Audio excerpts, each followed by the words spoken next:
Greenwich is one of the oldest towns in Connecticut, full of rich history and culture.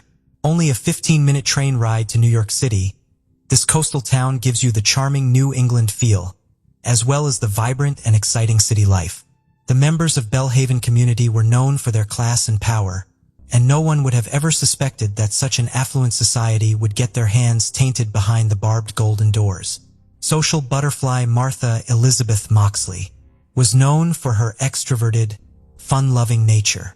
Born to Dorothy and John David Moxley on August 16, 1960, was the youngest member of the family along with her elder brother John. After Martha's dad got transferred from his job at Piedmont, California in 1974, the whole family moved out to a spacious new mansion in Connecticut.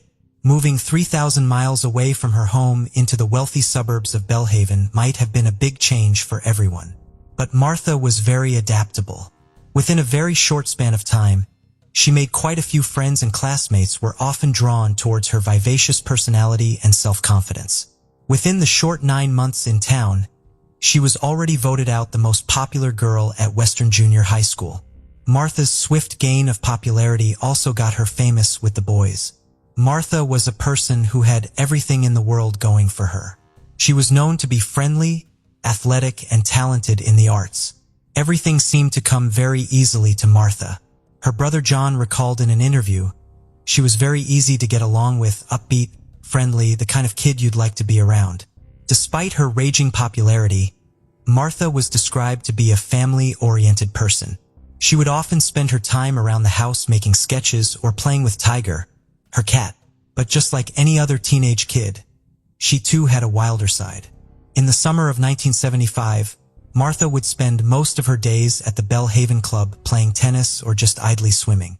She would often socialize around the pool with other children of exclusive clubs. The kids of these clubs were described to be of a different breed, unlike her other friends. They went to private academies and boarding schools and enjoyed a wealth that was daunting, even by Greenwich standards. Amongst these kids, one family especially stood out, and that was the Skakel family, cousins to the infamous Kennedys. Martha was known to share close connections with the Skakel boys, Thomas and Michael. The Skakels were neighbors to the Moxley family. Michael and Thomas Skakel were both nephews of Ethel Skakel and her husband Robert F. Kennedy. The families related to, and Robert happened to be the brother of the late President John F. Kennedy. Ethel Skakel's brother, Rushton, and his wife, and had 7 children. Amongst them were Thomas and Michael Skakel, who were 17 and 15-year-old respectively. At the time of Martha's murder in 1975, the Skakels were far from a happy family. Michael Skakel would later cite chronic illness, alcoholism, and a repressive Catholic morale and sexual outlook as persistent causes for household turmoil. In 1973, Ann Skakel passed away from brain cancer, leaving her alcoholic husband, Rushton Skakel, to further delve into a worse state. He would often leave the children home alone with insufficient supervision, in unlimited funds. Michael Skakel expressed that even a more intense level of chaos came to rule our household as a result of his mother's death. The Moxleys lived just about 150 yards away from them. The Skakels would often have a constant stream of teenagers at their place, thanks to the lack of parental supervision. Martha was experiencing her best summer days within the comfort of the gated community in Belhaven. Her teenage years were filled with occasional sneaking out, added with smoking and a few beers. In her diary, Martha shared a few instances that happened over the course of these holidays. Many of them were in reference to the Skakel boys, as Martha was especially concerned with the advancements she was receiving from Thomas. On September 12, 1975, she wrote, "Dear Diary, me, Jackie, Michael, Thomas, Hope, Maureen, and Andra, when driving in Tom's car, I was practically sitting on Thomas's lap. Because I was only steering. He kept putting his hands on my knee. Then I was driving again and Tom put his arm around me. He kept doing stuff like that." Martha also wrote a note about Michael on September 19, 1975, which said, "Michael was so totally out of it that he was being a real asshole in his actions and words. He kept telling me that I was leading Tom on when I don't like him except as a friend. I said, well, how about you and Jackie? You keep telling me that you don't like her and you're all over her. He doesn't understand that he can be nice to her without hanging all over her. It was quite evident that Martha had mixed feelings about the Skakel brothers and often reconsidered if she should stop hanging around their place. The doubt of her own safety and comfort kept looming over her mind, but no one could have expected what was coming next. On October 30th, 1975, mischief hour arrived. Martha did her best to convince her mother to let her out with her friends. John, Martha's dad, was out on a business trip, so she tried every trick in the book to get her mother's approval. After some consistent nagging, Dorothy fell short to her daughter's pleas and gave her permission to go out for the night. Belhaven was a well-secured community. Everyone coming in and going out was well inspected, and crimes within such a safe locality were highly unlikely. Martha went out with her friends, Jackie, Jeffrey, and Helen. The three of them went over to Skakel's place, where they were supposed to meet with Kennedy cousins. The night went on, and soon enough midnight struck. Dorothy was used to her daughter occasionally missing her curfew, so her panic didn't settle until 2 a.m. At first, she thought Martha might have just slept over at her friend's place. She called Martha's best friend Sheila in search of her whereabouts, only to find out that she hadn't seen her since 9:30 p.m., about the same time when all the kids went back home. After 3:30 a.m. rolled around, Dorothy was worried sick and decided to call their neighbor, Thomas Skakel, who also replied the same thing as Sheila. After 3:35 a.m., she finally gave up and ended up calling the police for help. The local Greenwich officers were sent to the Moxley household almost immediately. After a quick check around the neighborhood with Dorothy, they couldn't find anything out of sorts. The officers ended up giving assurance to Dorothy and asked her to wait till the morning. Although right before the officers headed back, they sent out Martha's information to all the nearby stations to stay alert for any sightings of Martha. Soon fell asleep beside the window, waiting for her daughter to show up. The following morning of October 31st, 1975, Dorothy rushed over to Martha's room, only to find her bed empty. The police were called in yet again, and a deep, unsettling feeling had started to creep over her. She knew something wasn't right. Dorothy couldn't just sit back and wait, so she decided to go around the neighborhood with her son John. And the first place she went to look was the Skakel household. Over the course of 15 months of them living here, Dorothy had never been over to her neighbor's house, and the first thing she was greeted with was their aggressive dog. Pretty shaken up from the frightening encounter, she knocked on the door, and the younger Skakel brother Michael opened it soon after. In spite of that, Dorothy was adamant to find something, so she asked to take a look over at the camper parked outside. She assumed that Martha might have just fallen asleep in the back of the camper, but after checking inside, her hopes were crushed as it was empty as well. The word of Martha's disappearance had gone around the locality by this time, and friends and neighbors had come along with the police to inspect the grounds of Belhaven. Not long after noon, Martha's friend Sheila rushed over to the Moxley household. Shivering in fear, she fumbled to come up with the words to describe what she just witnessed. Through her tears, Sheila pleaded with Martha's mom to call 911 for help. She said something terrible had happened and Martha's not moving. Someone had attacked her and they needed to get help. Dorothy's friend Jean, who was with her at the time, asked her to stay put as he went back to check on what had happened. As soon as Jean reached the site, he made a gruesome discovery. 200 feet away from her house, lying face down under a large pine tree at the edge of the Moxley property, was the missing teen. The back of her head was bludgeoned and the broken golf club was sticking right out through the back of her neck. Martha's clothes were blood-stained and her jeans and underwear were pulled down to her ankles. Near the teenager was a broken 6-iron golf club which was used to strike Martha repeatedly in the head. The impact was so forceful the club was found broken into 3 pieces. The broken golf club pieces were laying all over the ground near her body. Everything except the grip of the handle. The law enforcement officers were stunned at the discovery of the body. Greenwich hadn't experienced a violent crime case in the last 30 years, let alone something as heinous as this. The local police were highly unprepared to handle the severity of the given situation. For further thorough investigation, a team from Connecticut County Station was assigned. Forensics at the scene did their best to gather as much evidence as possible, and Martha's body was sent out for autopsy. There was no evidence of sexual assault traced during the autopsy, and the blunt force of her head was found as the initial cause of death. It was later discovered that young Martha Moxley remained a virgin till the end of her life. Whilst the investigation was ongoing, Greenwich local police officers started gathering alibis from every witness they knew to figure out the exact timeline of the homicide. The first person on the list were the Skakel brothers.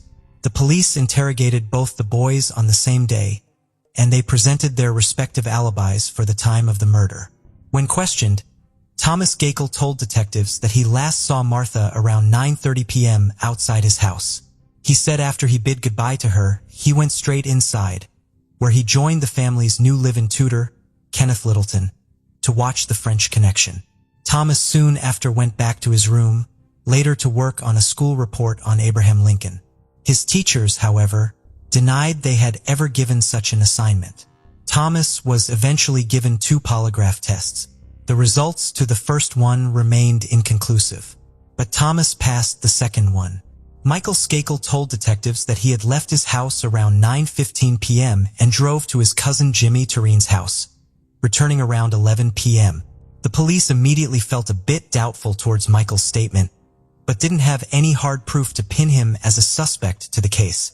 24-year-old Kenneth Littleton was also investigated in the fall of 1976.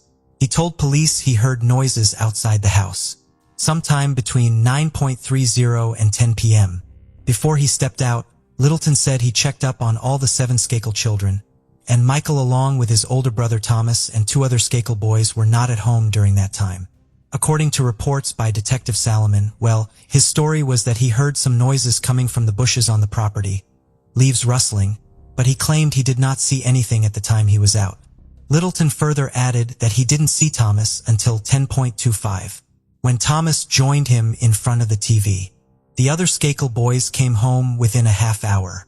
Littleton reportedly had no idea who Martha Moxley was. The night of her murder was actually his first night at the Skakels. Although he failed several lie detector tests, Littleton was never charged with any connection to the case. Amidst the active investigation, police came across 2 startling pieces of evidence. Martha Moxley had been beaten and stabbed with a Tony Payne at golf club. These golf clubs were engraved with the initials of an Skakel, and upon further inspection, the same golf clubs were found at the Skakel household, but one was missing. Their father, Rushton Skakel, who previously was out for a hunting trip, rushed back home upon hearing the news of Martha's murder. Although during the beginning of the investigation, he was quite cooperative with inspections and statements, he soon halted his relations with the police. On January 22, 1976, the Skakels, on the advice of their attorneys, refused to answer any more questions and ended their family's cooperation with investigators. The second thing which raised quite a few questions were the alibis given by Martha's friends. On the evening of October 30th, 1975, Martha Moxley left with her friends to participate in Mischief Night, in which the neighborhood youths would ring bells and pull pranks such as toilet paper in houses. According to her friends, Martha was seen flirting with the oldest Skakel brother, Thomas, and was eventually found kissing him moments later. One of her friends later mentioned that they had last seen Martha falling behind the fence with Thomas near the pool in Skakel's backyard at around 9:30 p.m. There were more than 200 scheduled interviews held by detectives within the next several months. All of them were given several polygraph exams to complete the process. Donald Brown, who was the state's attorney for Fairfield County at the time of Martha's murder, said, "No one has an obligation to cooperate with the police, but in most instances, individuals who have some knowledge that may lead to the identification of an individual who has committed a violent crime are more than pleased to contribute that information to the police.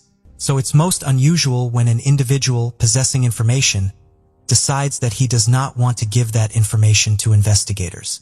Initially, the case turned cold for almost 2 decades due to lack of information. In 1991, Martha Moxley's case was reopened after a rumor that another Kennedy family member, William Smith Kennedy, may have been involved in the murder. William was on trial for assault charges, and though his connections to the Martha Moxley case were later closed off, this whole ordeal ended up getting the case restarted with new leads. Within the same year, the police brought in the well-known forensic pathologist, Dr. Henry Lee. Dr. Lee was able to utilize technology that was unavailable in 1975. Among the items examined by Dr. Lee were clothes found discarded in the Skakel's garbage shortly after the murder. We found some hairs and fibers. Some of the hair is microscopically similar to hers. Other hair is dissimilar to hers. Dr. Lee determined that the hair belonged to a Caucasian male. The problem was he didn't have any hair sample from any of the possible suspects and was unable to make a match. However, after studying the crime scene photographs, Dr. Lee was able to provide a possible motive for Martha's murder. The blood smear on her body indicates somebody tried to use force. It suggests a sexually motivated homicide. Michael quickly became the prime suspect in the case. Soon after, Rushton Skakel allegedly hired a private investigator to clear his family name. Privately, he hoped information would come out, which would cast suspicion on other suspects, namely former suspect Kenneth Littleton. However, his plan completely backfired. Private investigators Jim Murphy, a former FBI agent, and his assistant Willis Billy Krebs, a former NYPD lieutenant, were both now involved in the Martha Moxley case. When the two men interviewed Tom and Michael Skakel about their activities on the night of Moxley's murder, it turned out both boys had lied to the police. Thomas Skakel had disclosed that it was not 9:30 p.m. when he last saw Martha outside his house, but actually closer to 10 p.m. Also, before Thomas went back inside, he and Martha engaged in some inappropriate activity outside his home. According to Krebs, Thomas began to cry as he admitted this, but his lawyer cut him off before any more could be said. Meanwhile, Michael Skakel told the investigator that he did not go to bed when he arrived home from his cousin's house around 11 p.m. He'd actually climbed a tree outside Martha Moxley's bedroom window and engaged in some inappropriate activity. Author and journalist Dominic Doon got a hold of the investigator's report and passed it on to State Inspectors Frank Garr, who had previously been a detective on the case. Though he shared his suspicion about Michael Skakel previously, due to lack of information, it was dismissed. This report would give his theory new momentum. Leonard Levitt, an investigative reporter for the Long Island-based Newsday, covered the Moxley case in 1982. He also shared a similar theory about Michael. He shared that there were no defense wounds, which indicates she knew her attacker. Merely the fact that she was hit repeatedly with a golf club indicates some kind of rage, which personalized this thing, which indicates that there was such anger that the two had to have known each other, that it was a crime of passion. Levitt waited for 20 years to report on Martha Moxley. The report said Thomas and Michael Skakel had made startling admissions to the detectives. Both Thomas and Michael told the investigators that they had lied to the police about their accounts the night of the murder. Thomas said to them that after 9:30, he went inside his house and then he went back out and spent another 20 minutes with Martha. He claims now that he and Martha engaged in a sexual act and then he left her at about 10 to 10. If you go back now and you look at the story that he told, it just doesn't add up. In 1998, a one-man grand jury and an investigator were assigned to review the case of Martha Moxley. Upon examining the evidence, Judge George N. Thim ruled that there was enough to charge Michael Skakel with her murder. Michael was prosecuted with the charges of Martha's murder in his late 30s. It took the court almost 2 long decades to give justice at last. He was convicted after a 3-week trial that relied largely on circumstantial evidence. Investigators had recovered part of the golf club, a 6-iron from a set that had belonged to Michael's mother. But unfortunately, prosecutors had no direct physical evidence to tie Michael with the murder investigation. He claimed he was miles away from the murder scene at a cousin's place, where they watched Monty Python's Flying Circus.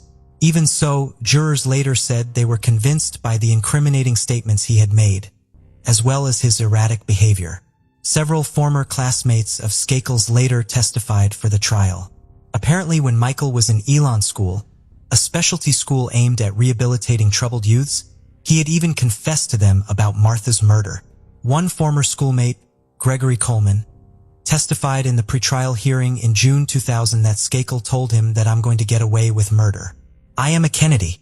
Coleman went on to say that he, Michael, had made a comment that he was trying to make advances towards this girl, and that this girl was not complying with those advances and thus he drove her skull in. However, Coleman did not return to testify in Michael's murder trial in 2002, as he died in August 2001 of a heroin overdose. Michael, in particular, was known to have a troubling past. Though the Skakel's secrets were well hidden, rumors of Michael's stay within the walls of Elon's school caused quite an uproar. During a group session at his reform school, Michael let out a confession that he was the one who murdered Martha during the night of October 30th. However, the school's owner, Joe Reese, denied any such statements ever being made. Despite this were countless witness accounts who confirmed the story.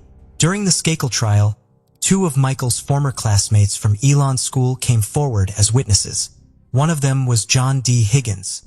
Higgins described the ordeal to be a tearful, dazed, and confused confession, where Michael said he only remembers fragments of his memories of the crime, whereas Gregory Coleman, the other witness, said Michael quite brazenly stated that he was sure he would get away with Martha's murder, due to his family name. After Michael Skakel was sent off to prison in August 2002, his cousin Robert Kennedy Jr. became a staunchest supporter. He solely believed that his cousin never committed the murder and was entirely getting framed due to political propaganda. "I know Michael Skakel and I know he didn't commit this crime," Kennedy said in his interview with CBS 48 Hours. In 1997, Michael Skakel made recordings with a ghostwriter Richard Hoffman for his autobiography, Dead Man Talking, A Kennedy Cousin Comes Clean. One specific recording played during the trial was particularly damning. Michael said that the night of Martha's murder, he was drunk, had been smoking marijuana, and was having inappropriate urges. When Dorothy Moxley came to his door that morning, Skakel panicked. He said on the recording, "I was still high from the night before, a little drunk." He reported having thought to himself, "Did they see me last night?"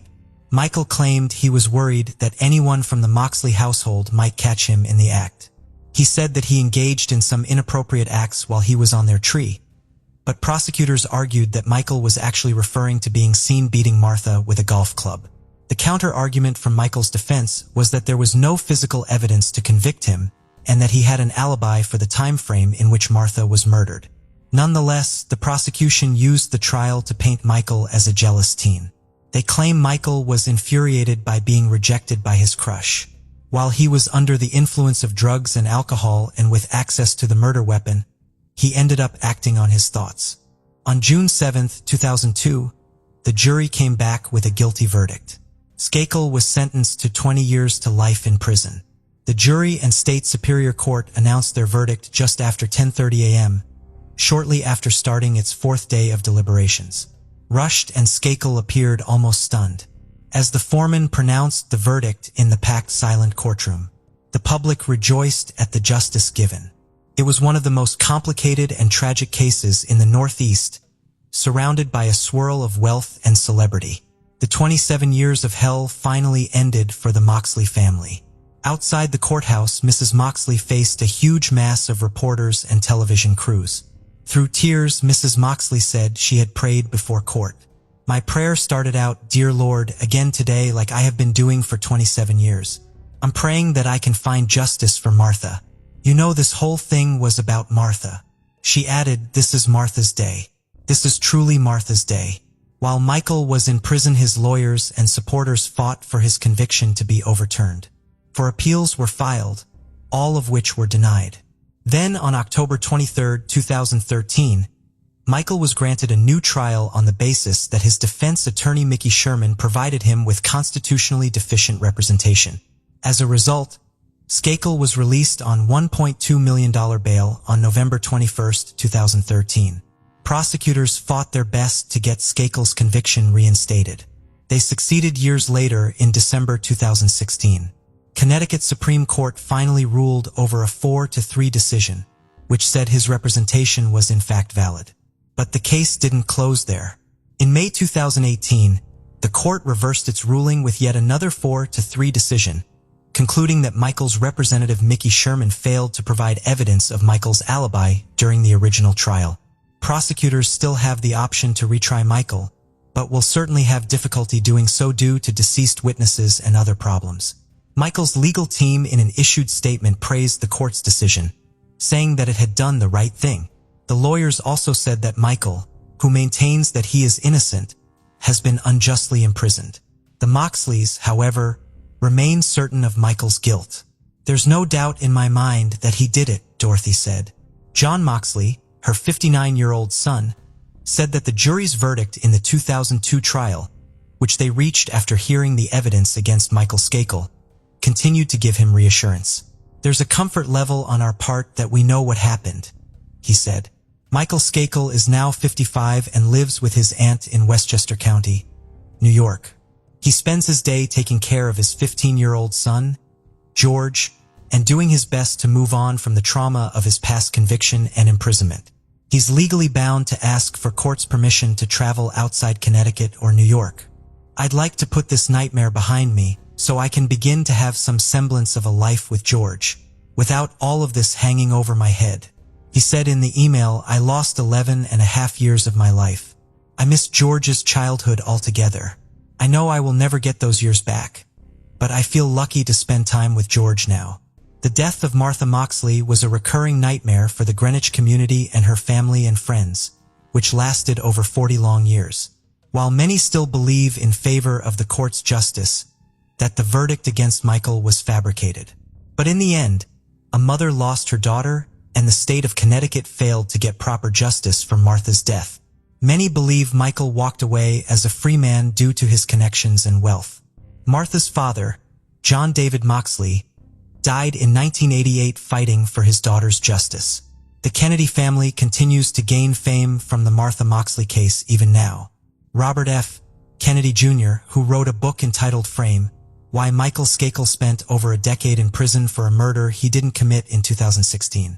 Dorothy Moxley, Martha's 84-year-old mother, said the book had left her at a loss for words. She added that truth never looked so twisted and manipulated in her entire life. She still believed that Michael was the murderer of her child. Kennedy's book devoted an entire chapter to skewing the character of John, Martha's dad. He questioned his whereabouts on the night of the murder and raised numerous allegations on the Moxley family. Michael Skakel remains free as of December 2019. The name of Martha Moxley is etched into the hearts of Greenwich forever. A young, beautiful girl was stripped of her childhood before she could even bloom out of her teenage years. This isn't the first tragedy that has been buried by the Kennedy men. The trial between Michael and the Moxley family was a war waged by the entire United States. And while there is still much speculation on this case, we give our deepest condolences to the family of the deceased.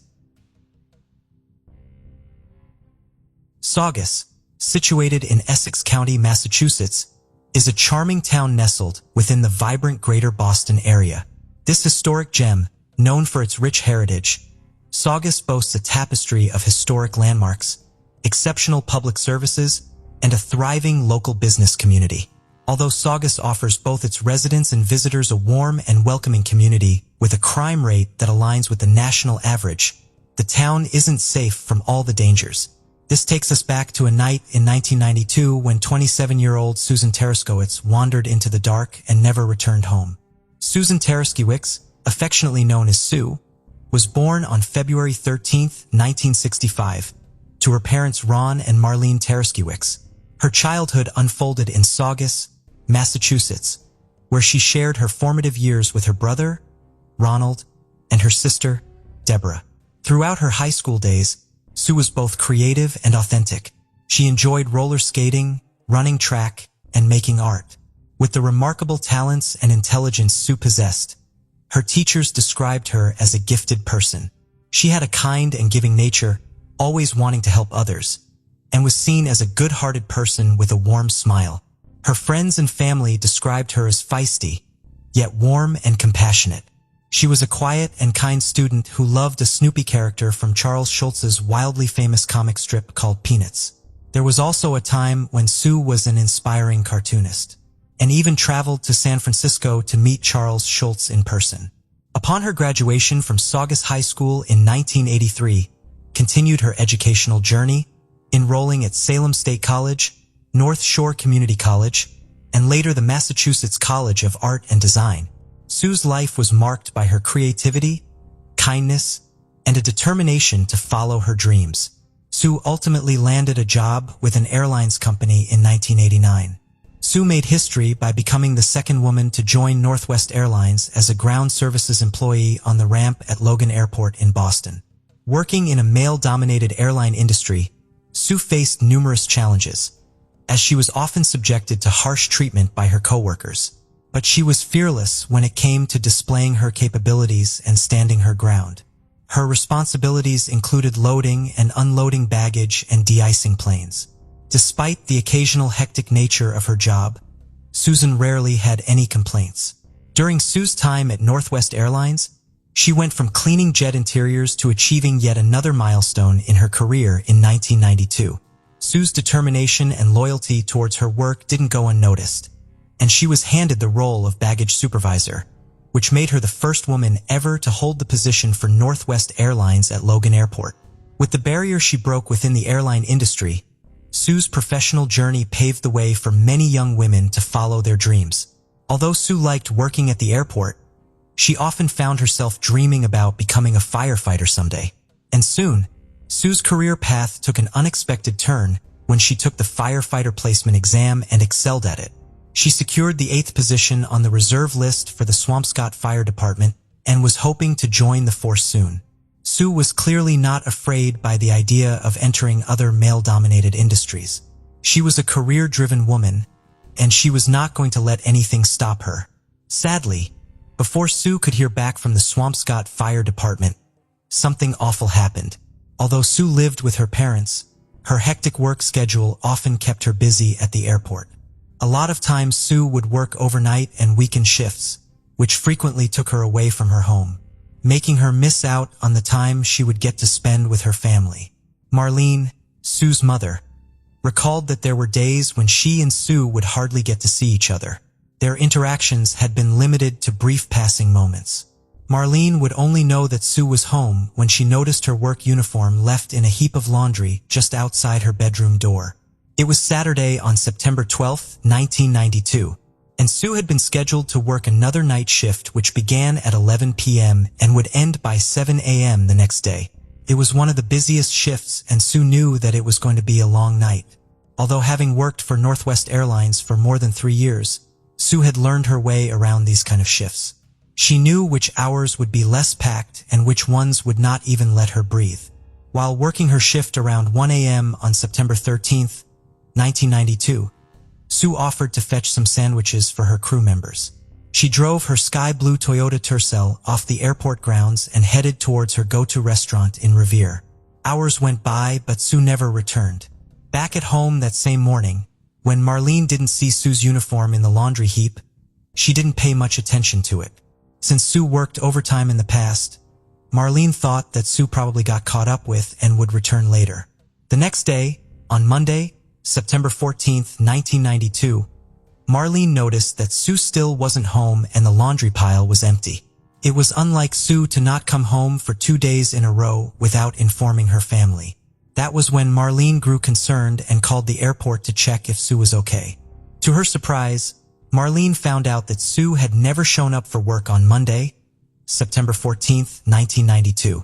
As fear crept in, Marlene reached out to the authorities and reported Sue missing. That same morning on Monday, September 14, 1992, a manager for Bravo Auto and Tire Service Company, which was located almost 4 miles from Logan Airport in the town of Revere, was heading to work around 7:30 a.m. driving through Lee Burbank Highway, commonly known as Route 1A. He noticed a car parked in the service's center parking lot. He couldn't recall anyone from his workplace having that car. When he walked up to the vehicle to have a closer look, he found blood dripping from the trunk of the car. He rang up the authorities to look into the matter, and shortly after, officers from Massachusetts Police Department arrived at the scene. The detectives instantly recognized the car. It was the same sky blue Toyota Tercel Marlene had described to them when she reported Sue missing. Slightly aware of what was coming next, the detectives opened the trunk and their eyes were met with a gruesome sight. 27-year-old Susan Tereskowit's blood-covered body had been crumpled up and stuffed inside to fit into the small area. Sue had bruises and stab wounds on her body, which implied that she had been beaten up before being stabbed to death. The detectives broke the tragic news to Sue's family. Ron, Sue's father, pulled himself together and held Marlene in his arms as she burst out crying. When the detectives searched the car, they found that the money Sue was going to use to buy the sandwiches was still with her. This implied that she never made it to the restaurant that night. Even though Sue had neither been robbed or assaulted, her family initially assumed that the attack on Sue was not planned. The detectives, too, at first thought that Sue's murder was a random act of violence and believed that she was killed somewhere else before being driven to the auto shop. But as the investigation progressed further, detectives found themselves uncovering a much deeper conspiracy, which led them back to Logan Airport, Sue's workplace. When questioning Sue's co-workers, detectives found out that Sue had received a phone call from someone right before she left to pick up sandwiches for her co-workers on the night before her disappearance. Finding out who this caller was became the utmost priority for the detectives. Even after spending hours conducting interviews with Sue's crewmates at Logan Airport, detectives couldn't identify who this person was. Nobody at Sue's workplace seemed to have a clue or cared enough to even ask Sue about this mysterious caller. Questioning Sue's family, neighbors, and friends wasn't of much help either. Marlene, Sue's mother, believed that Sue might have gone to meet the person who was on the other end of the phone that night, but she would never have gone alone. According to Marlene, Sue was a careful woman who was aware of the dangers that lurked in Saugus. She would never go out alone during those hours of the night. Furthermore, Sue's co-workers told the detectives that when Sue didn't come back to the airport, the thought that something bad had happened to her never struck their minds. And instead of reporting Sue missing, they marked her time card till the day her body was found. According to Sue's attendance log, she had returned from the sandwich run, left for home at the end of her shift, and returned to work the next day. When the police asked the reason behind this, they said that they were covering for her. However, Marlene was very suspicious about this. The very first question she asked Sue's co-workers was if Sue had ever done this before, if Sue ever left work and did not come back. There was a sense of regret on the faces of Sue's co-workers as they replied with a no. Marlene still couldn't understand why no one at work reported Sue missing. Extreme thoughts were taking over her mind as she sensed some sort of foul play from the co-workers. She wondered if there was a cover-up of some sort involved and asked the detectives to look closely into it. On Saturday, September 19, 1992, a funeral service for Sue was held at the Bisbee Purcell Funeral Home, 549 Lincoln Avenue in Saugus. Dozens of her loved ones gathered and mourned the loss as Sue was laid to rest. The investigation surrounding Sue's case took a serious twist when two of her co-workers, Joseph Nuzzo and Robert Bobby Brooks, were identified as potential suspects in Sue's murder. Amidst a complex web of relationships between the three of them, it was revealed that Sue and Brooks briefly shared a romantic relationship that didn't end well. Since then, Sue tried to avoid any contact with Nuzzo and Brooks because she would almost always end up getting in trouble. One time, Brooks even broke Sue's radio for no reason at all. When Sue's then-boyfriend confronted Brooks about the same, he verbally threatened him and Sue. In another incident which took place sometime in April 1989, Sue attempted to intervene in a physical altercation involving Nuzzo and two other colleagues. Nuzzo's response to this was far from appropriate. He resorted to throwing derogatory slurs aimed at Sue. The severity of his behavior led Northwest Airlines to temporarily terminate his employment, which was a much-needed action. Even during his time off, Nuzzo didn't let go of the strong grudges he held against Sue. In roughly 6 months, Brooks made an unsettling return to Northwest Airlines, gaining his employment back, all while nursing hate towards Sue for his prior dismissal. All the hatred and resentment Nuzzo harbored was unleashed as a wave of harassment directed at Sue. She vandalized her car, punctured her tires, stalked her residence, made anonymous threatening phone calls, and confided in others, including Brooks, about his desire to take revenge on Sue. The brewing tensions and ominous events painted a picture of a sinister and unsettling chapter in Sue's life.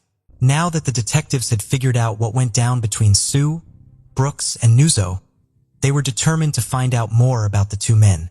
And in no time, the detectives made yet another scandalous discovery. In the summer of 1992, Northwest Airlines had been connected to a federal investigation. As a group of cunning baggage handlers ran a stolen credit card ring, an intriguing and illicit operation came to light, which had been going on right under the nose of their unsuspecting employer at Northwest Airlines. Their scheme revolved around intercepting shipments of fresh credit cards being transported on Northwest jets. These employees weren't just handling baggage, they were running a multi-million-dollar scam. Their operation was both bold and effective. They stole the credit cards, utilized them for their own gain, going on shopping sprees until finally peddling them to eager buyers. The final tally of their gains from this fraud was staggering, reaching a jaw-dropping total of over $7 million. And not so surprisingly, the scandal was led by Joseph Nuzzo himself. As soon as Nuzzo joined the airlines again, he began stealing credit cards from mailbags. He was very careful though, making sure that nobody was watching when he did the awful deed. However, Nuzzo knew he couldn't go on forever without his employees finding out about his secret. And so he started to loop in his other crewmates along with him. Brooks became a part of it as well.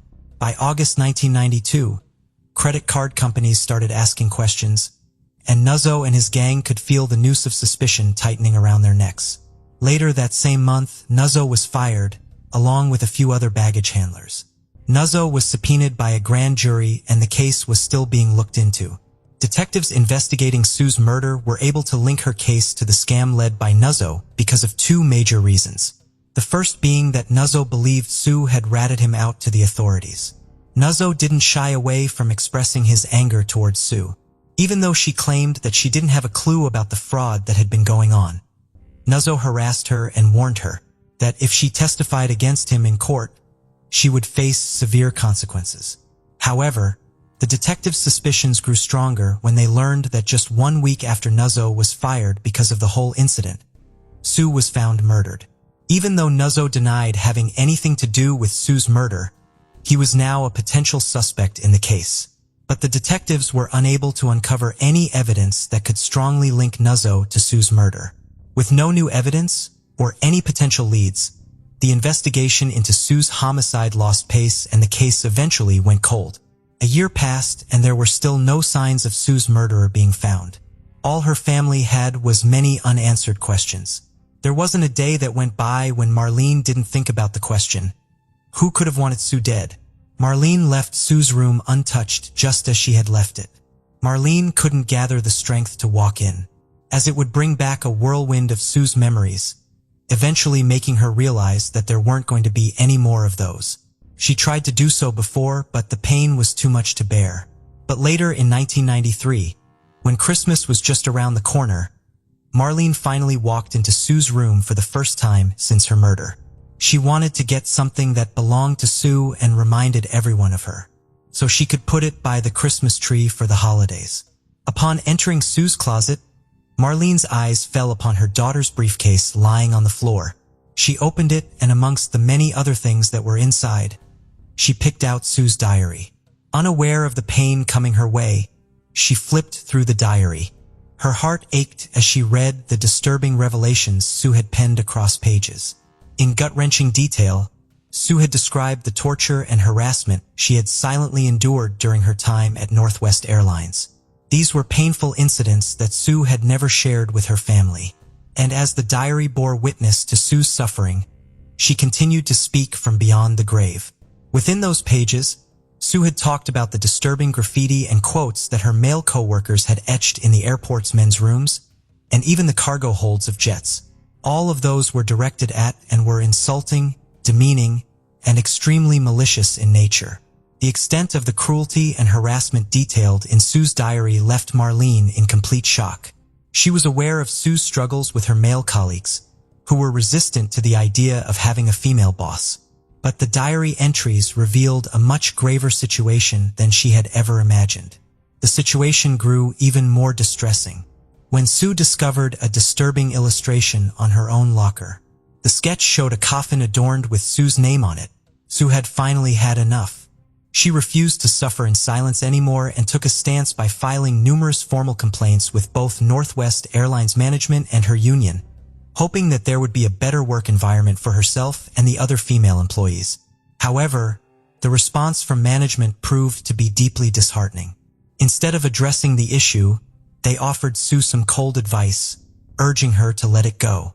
They even recommended her to not show any signs of being bothered by the harassment, and instructed her to simply sit back and ignore it. But no good ever came from it. In the end, Sue always found herself alone and helpless, as anyone who would step in to defend her would face threats and abuse at the hands of their dominant coworkers. The harassment didn't end at the workplace. In her diary, documented a series of distressing anonymous phone calls that she received during almost all the nights she had spent at home. She even recorded a couple of those haunting calls. In one particular unnerving instance, the caller taunted Sue with the words, "Get off our backs, Sue T. Baby." When she ordered the caller to reveal their identity, the caller remained silent, adding another layer of fear and apprehension to her already troubled existence. Surprisingly, Sue's diary only covered her initial 8.5 months in her new position. However, it appeared that the discrimination against her still went on at Northwest Airlines. Even in the face of such mistreatment, her determination remained steady. She confided in friends and colleagues who stood by her side and gave her the boost to stand up against her tormentors. Sue was aware that if she resigned and walked away, it would only be a win for her male coworkers who had been harassing her. She was not going to let that happen, as it would make it even more difficult for other women to get a job here. Sue's plan was simple. She would continue to show up for work daily and diligently perform her job, making a statement that she wasn't going to give up. Amidst the shocking content, Marlene couldn't help but wonder if this relentless harassment might have played a sinister role in Sue's tragic murder. The diary was a chilling testament to what Sue had endured during her employment at the airport. And since it had shed new light on the possible motives behind the heinous crime, Marlene decided to let authorities in on this newfound information, hoping to bring justice to her daughter. The detectives arrived at Logan Airport and began questioning Northwest Airlines employees, who they suspected had been mentioned in Sue's diary. Deborah Mazikes, one of Sue's co-workers, said that some men in her crew resented women in a position of authority. Some came to terms with it while the others liked it. According to Deborah, Sue was always very conscientious about her job and always tried to make it a better place to work. Sue was certain that she could make a difference for the minorities and the women who worked there. Everything Marlene read in Sue's diary inched her closer towards believing that Sue was set up by her coworkers that night on September 13, 1992. She was sure that Sue had been lured to go to the restaurant by someone she most definitely knew. According to Marlene, Sue's coworkers thought that by harassing her, they can make her quit the job and get rid of her. But when that didn't work, they resorted to doing the most horrible thing. Although the new developments in Sue's case gave detectives a new direction, they eventually led to another dead end. In 1995, Sue's family filed a lawsuit against Northwest Airlines for allegations of harassment Sue had to endure during her tenure at the company. Subsequently, both the parties involved reached a settlement. According to the terms of the agreement of the settlement, Northwest Airlines handed a $75,000 payout to Sue's estate, along with a commitment to offer a $250,000 reward to anyone who would provide any information leading to an arrest and conviction in Sue's case. The settlement became recognized because of being one of the most substantial discrimination settlements ever awarded in the state of Massachusetts. Northwest Airlines denied being a part of any foul play in the matter of Sue's murder. That same year, Nuzzo faced conviction on multiple charges associated with the credit card scheme, and he was handed a 3-year prison sentence.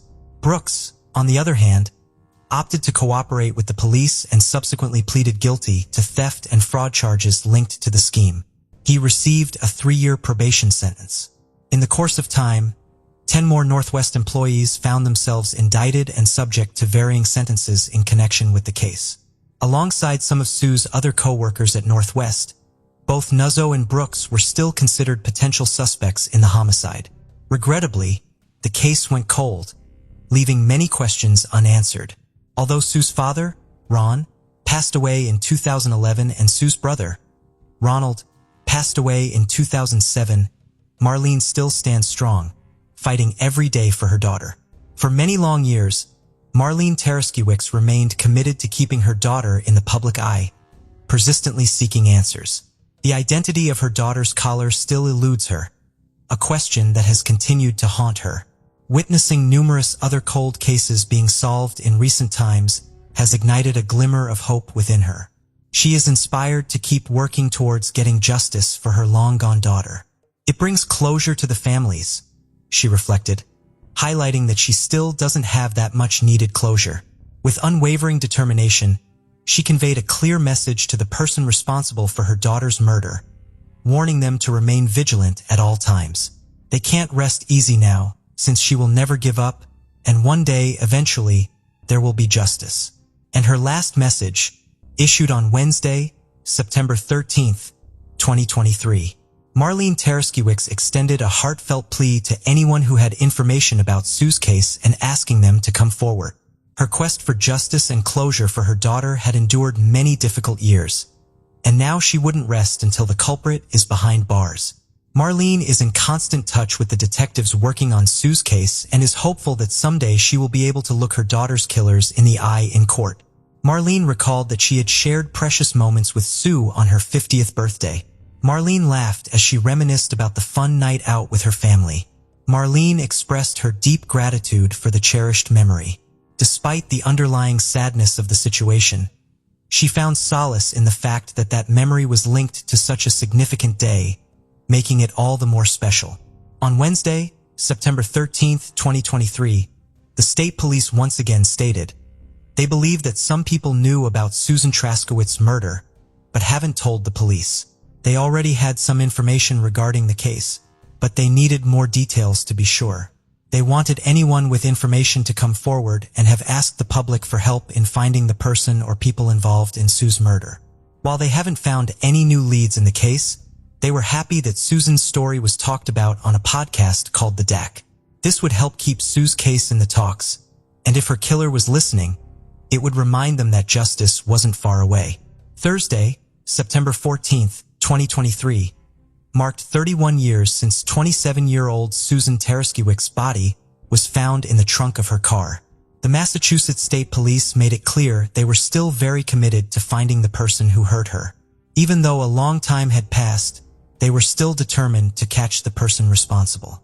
As Sue's mother awaits justice, the police are actively looking for Sue's killer. They do not want to leave any stones unturned and are pursuing traditional street-level investigative methods coupled with advanced forensic techniques on the evidence they currently have. Additionally, they are reaching out to the public by creating playing cards that showcase homicide cases and missing persons. These cards are provided to state prison inmates, and the hope is that this might yield more information about the cases featured on the cards. In an old clip, Marlene urged the public to do their bit and help her out even if they had the slightest piece of information. In the last days of 1973, Deborah Kerb was a 17-year-old student at Fresno High School. Her friends and teachers described her as a cheerful and outstanding student. On December 31st, 1973, Deborah hosted a small get-together inside her family's residence located on the 4000 block of College Avenue in Fresno, California, while her parents were away in Pismo. To welcome the new year, Deborah Kerb and her friends, which included her boyfriend and another couple, engaged in puzzle solving while listening to music. When the clock struck midnight, signaling the start of the year 1974, the small party ended and the young host bid her friends farewell. Tragically, Deborah would only have a little glimpse of a potentially fruitful year. On January 1st, 1974, in the late afternoon, Deborah's parents came back home to find her lying dead with her own leotard wrapped around her neck. Tragedy was reported to the police. An investigation into the case was launched, and detectives started looking into persons who had last seen Deborah alive, specifically those who had attended her party hours earlier. A young man named James Arthur Blaylock, who was 17 years old at the time, was quickly suspected by authorities. James was one of the party attendants and had come along with his girlfriend to the gathering. He was said to have driven the others home when they left Deborah's residence. Authorities believed that James Blaylock might have committed the murder. They were of the opinion that he had gone back to the Kerb family home, using a spare key he had known the location of to get inside and rape and kill Deborah. Unfortunately, though, that was only a theory. There was no concrete proof to convict James for the crime. In 1974, due to a lack of supporting forensic equipment, detectives were unable to prove what they so firmly felt to be true: the fact that 17-year-old James Blaylock was a deadly killer. The Deborah Curbs case slowly became cold.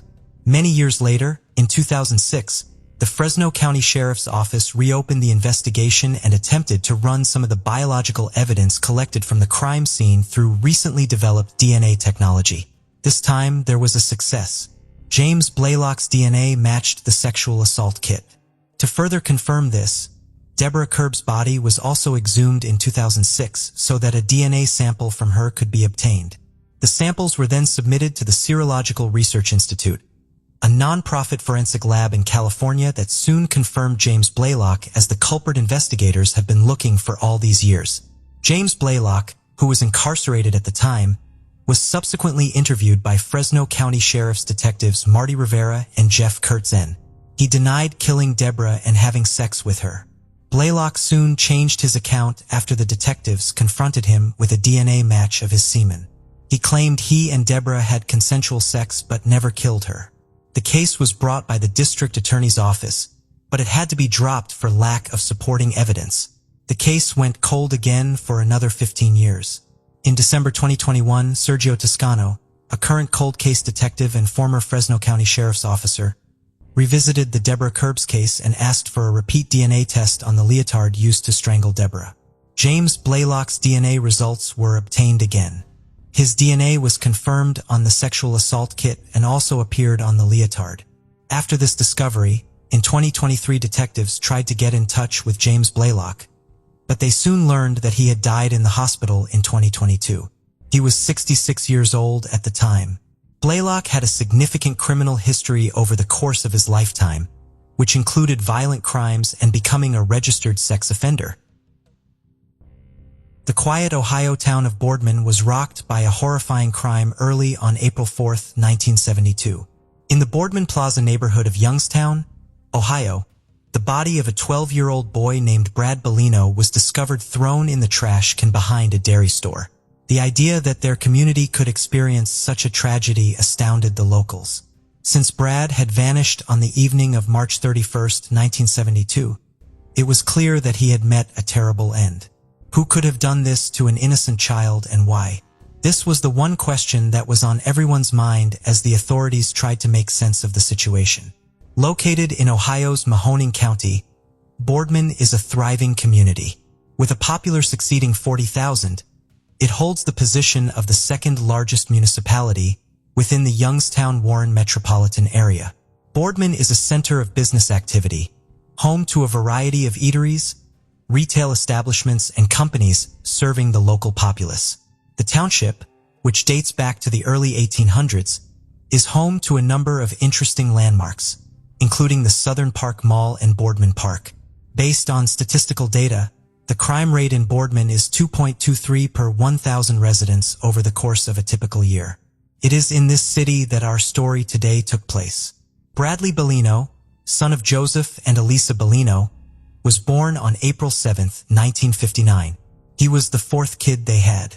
Brad's parents welcomed him into the world with great joy, and he soon won their hearts. Brad was the youngest member of the family, living alongside his two older brothers and older sister. Don Templeman, Brad's closest friend, recalled him as a young child who was constantly seeking out the next adventure. He was open to trying anything new and had a voracious appetite for information. He was an extrovert. Although we both liked to take risks, it was he who suggested the risk and I was the one who accepted it. Don Templeman remarked. Don and Brad were best friends for life. They were always open to taking on new challenges and had a constant love of adventure. Although it's unclear when they became best friends, it's likely that Boardman Center Middle School is where they first became acquainted. The two boys were regular bike riders in the town. They occasionally hitch rides as well, Brad being the more daring of the two. There was a rock and gem store not far from Brad's house. The two boys frequented the shop often because they were fascinated by rocks and enjoyed studying them. Their mutual love of baseball bonded them even more. When we started playing baseball together, I was the pitcher and he was the catcher and my dad was the coach, Don recalled in an interview. The two boys started spending nights at each other's houses on a regular basis over time. Being only 3 miles apart made it easy for Brad and his friend to hang out whenever they wanted. On Friday evenings, Don would usually go to Brad's house, and then walk together to the nearby movie theater. They alternated Saturdays with the boys staying the night at Applewood Acres at Don's house. They would converse and play games for hours on end long into the night. I was more naive and he was more worldly, I think, because of his older brothers. He would educate me on aspects of life I was unaware of, Don remarked. They would go to church with Don's family on Sunday mornings. Don's mom would usually offer Brad a ride home afterward. These weekends held unadulterated joy and camaraderie for Don and Brad. The two friends were fully enjoying life, taking advantage of their youth and all the adventures it had to offer. But then something unexpected happened that would completely alter the situation. Over the Easter break on Friday, March 31st, 1972, 11-year-old Don and 12-year-old Brad spent the day together. The two boys went on their customary adventures and wandered the town that Friday. But when they realized a brown van was following them everywhere they went, what had started out as a fun day quickly took a worrying turn. They dismissed it at first as a coincidence, but when they saw the van for the 4th time, their good humor turned to panic. Aware of possible danger, they made the decision to return to Don's home. Returning home also seemed prudent, especially since the sun had begun to set. After arriving at Don's home on Teakwood Drive, Brad grabbed his phone and called his brother to let him know he would be spending the night. But just as Brad was getting comfortable for what should have been a fun evening, the phone rang. The caller was his father, Joseph, who insisted on his going back home right away. Brad had to tell Don he had to leave and return home after receiving this unexpected call. Brad was unable to get a ride home from Don's mother, who was at the grocery store at the time. He was forced to return home alone because Don's father was confined to bed due to the flu. Brad bid his friend farewell and left the house at 7:30 p.m. It never occurred to Don that that would be his last encounter with his closest friend. Reported events following this are not entirely consistent. What is known, though, is that when Brad's father, Joseph, came home late that evening, he had no idea his son had gone missing. It was his assumption that Brad had returned safely from his friend's house and was sound asleep inside. However, Brad's mother, Elisa, was completely oblivious to the events taking place at home that fateful day as she worked in Cleveland. On the Saturday that followed, Joseph slept until noon. But as soon as he got up and started to go about the house, he knew something wasn't right. Brad was not in the house. Concerned, he called the Temple man's house. It didn't take him long to find out that Brad had left their home the previous evening at 7:30 p.m. He ended the call and started looking for Brad around the neighborhood, but he was unable to find him.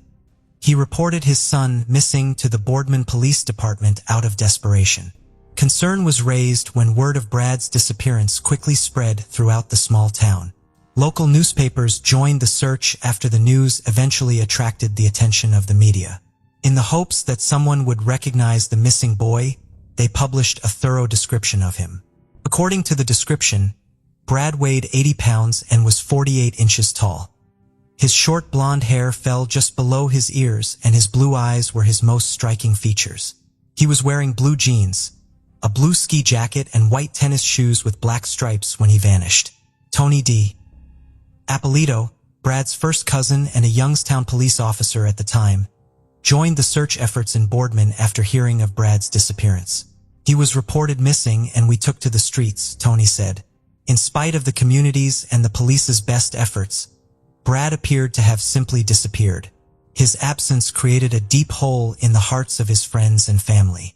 For days after Brad went missing, on April 4, 1972, a body was discovered. A certain sanitation worker by the name of Paul Smith was doing his usual pickup of trash. Something caught his eye as he got closer to a dumpster behind his alley's dairy store. Since the dumpster was only halfway filled, a pair of sneakers protruding at an odd angle caught his attention. When he looked more closely, he was horrified to find a small boy's body hidden under cardboard boxes and abandoned store items. Paul saw that the boy's head was hung down and that a belt was securely fastened around his neck. He had his pants down below his hips undone. Paul called the police right away to report what he had discovered. Don's house, was about 2 miles down the road from this grim discovery. There was a great sense of dread upon the Boardman police officers' arrival at the scene. When they looked inside the dumpster and saw the body inside, it looked like the missing boy they had been looking for nonstop. However, they required verification. They got in touch with Tony, Brad's cousin, who had been helping with the search, and asked him to identify the body. Tony raced to the scene, and despite his sorrow, he was able to identify Brad, his cousin, as the body in the dumpster. After this confirmation, the body was taken out of the dumpster and brought to Youngstown Southside Hospital for an autopsy. Tony, in the meantime, was given the duty of informing Brad's parents of the tragic news. It was terrible for my aunt, Elisa, and the whole family, Tony recalled. You can never move past that. You never think something like this could happen to you or a member of your family, even though you hear about it. He continued, before the start of the new school week, spent the weekend looking for Brad after he vanished. Don had heard his math teacher talking to other teachers in the hallway on the Tuesday that Brad's body was discovered. Don claims that after returning to the classroom, his teacher declared that Brad had been found. Don remembered the whole class cheering and bouncing up and down in joy. His teacher then added the devastating comment, "But he's dead." Don said that the next hour was still a blur in his memory. He did not know if he had fainted, but the next thing he could recall was asking to be sent home at the school office. The autopsy results were released to the public as Brad's bereaved family and friends struggled to process the shock of his untimely death. According to the coroner's report, Brad's body had been violated and he had been strangled to death. Additionally, the report stated that Brad had died at 9 p.m. on Saturday, April 1st, over 24 hours after his last known location. The heartbreak and despair felt by Brad's loved ones were worsened by these upsetting details from the report. Following this, an inquiry was launched to identify the culprit. There were still a lot of unanswered questions. What happened to Brad between Friday at 7:30 p.m. and Saturday at 9 p.m.? If the coroner's report was accurate, there was a 26-hour gap that remained unexplained, raising the unsettling possibility that Brad was kept in an unidentified location, or that there was another crime scene in addition to the dumpster. The last time Brad was seen was another question. According to early newspaper reports, he was spotted playing basketball on Saturday afternoon at the Southern Park Mall, the Dairy Queen near North Lima, and the area around Don's house on Matthews Road. Later reports, however, raised doubts about these sightings, speculating that witnesses may have really seen Brad on Friday at those locations. Since it was a holiday and there was no school, it was probably easy for people to mix up the days, which led to this confusion. Don would subsequently claim that it was impossible for Brad to have been seen on Saturday. Don disclosed that he and his father were brought to the station by the police as part of the investigation. There, the detective showed him Brad's outfit and inquired as to whether it matched what Brad had on when he left Don's house. Don attested to the fact that at that point they showed Don the belt that had been found around Brad's neck, and asked if it belonged to Brad. Don verified that it indeed did. Don found it impossible to shake the image of the brown van they had seen the day Brad vanished. He thought that his best friend's untimely death had something to do with this strange car. "I think whoever was in that van waited until he was in a dark spot and took him," Don said. Police subsequently stated that hundreds of cars, including an orange Corvette, had been reported to them on multiple occasions, with Brad's murder being connected to them. None of these suggestions, though, produced any significant leads. The community came together for Brad's funeral as the investigation into his murder proceeded. Don was one of the guests at the crowd-filled event where standing room was scarce. Almost every student from the school, along with their parents, and even the teachers from the town, came for Brad's funeral. Don's once blissful childhood came to an abrupt end after this tragic event, and his life took on an entirely new and difficult shape. "I was very much more cautious. You believed that everyone was trying to harm you. I became very paranoid," Don remarked. 2 months after Brad's untimely death, in June 1972, Don's parents made the decision to move from Boardman to Tennessee. They were keen to get their family away from a town they felt was unsafe for their kids, and one that had too many painful memories. Don's mother was plagued by guilt for a very long time. She held herself responsible for not being there to drive Brad home the night he vanished. The investigation into Brad's death didn't seem to be moving forward much over time. Months turned into years, and the detectives working on the case kept running into roadblocks despite pursuing numerous leads and interrogating numerous suspects. The case got colder every day, and Brad's chances of winning justice grew smaller. In the year 2001, Jeffrey Patterson, a Boardman former police chief, didn't let Brad's case go unsolved. He made the decision to resume the inquiry into his case. After being dispatched to the cemetery where Brad was buried, detectives meticulously dug up his body in order to collect DNA evidence. Chief Jeffrey took an important action by sending Brad's clothing, which had been kept as evidence, to the state's Bureau of Criminal Identification and Investigation. A startling discovery was made by forensic scientists during the examination. They discovered a DNA that wasn't Brad's. The investigation gained new hope from this discovery. Two detectives, Jack Nichols and Robert Rook, were given the case as a new assignment in 2007 by Jeffrey, the former chief of police.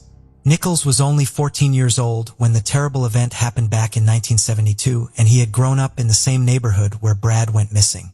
He had been thinking about the case for years, and now he could finally pursue justice in Brad's honor. As soon as the case was given to Nichols and Rupp, they went to work. Their first assignment was to sort through a ton of documents and multiple boxes full of jumbled evidence. Though it was an overwhelming task, they were committed to sorting everything out. As they went through the files, they noticed that 7 people's names kept coming up. These 7 people were designated as persons of interest. Despite the lack of hard evidence linking them to the crime, Nichols and Rupp remained persistent. They got search warrants quickly and got to work. During the search warrants, they collected DNA samples from each of the persons of interest. After that, these samples were sent to the lab for examination in the hopes of matching the DNA found on Brad's clothes. Unfortunately, the negative lab results crushed their hopes. No match was found. The detectives were back to the beginning after this setback. However, they never stopped carefully going through the case files in an effort to find any fresh leads. Sadly, in spite of their unwavering efforts, they were unsuccessful. "We had a lot of guesses and speculations, but no solid information," Nichols stated. Detectives Nichols and Rupp retired in 2017 after years of dedicated work on the case, and a new team took over the investigation. Albert Kirkasek, a highly experienced police captain from Boardman, was in charge of this new team.